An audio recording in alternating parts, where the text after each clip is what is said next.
क्या आप मुझे कभी माफ ना करने की धमकी देंगी?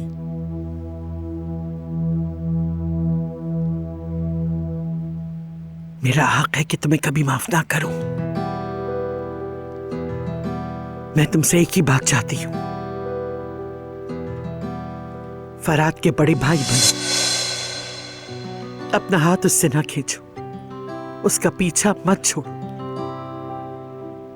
जिस तरह तुम जिहान को चाहते हो वैसे ही फराद को भी चाहो। और तुमसे कुछ नहीं चाहिए और ना किसी चीज की ख्वाहिश है।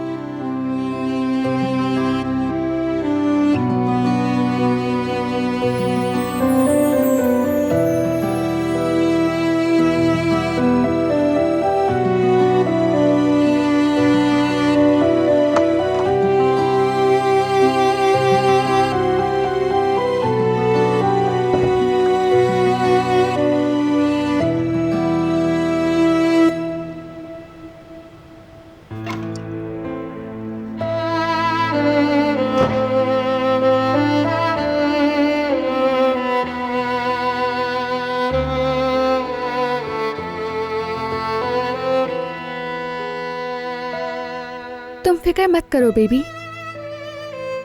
बाज़ औक़ात हम दोनों उलझ पड़ते हैं। जानते हो तुम्हारे अम्मी और बाबा ने कितनी रुकावटें पार की हैं, ये भी कर लेंगे, फिक्र ना करो।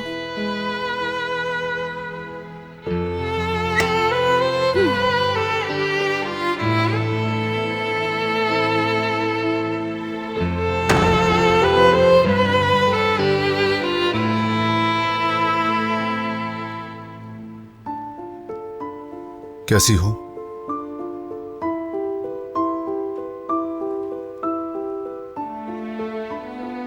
मैं नहीं चाहता इन दिनों तुम किसी भी किस्म की स्ट्रेस लो। चाहता हूं तुम दोनों आराम से रहो। मेरा सब कुछ हो तुम। मैं तुमसे नाराज हूँ।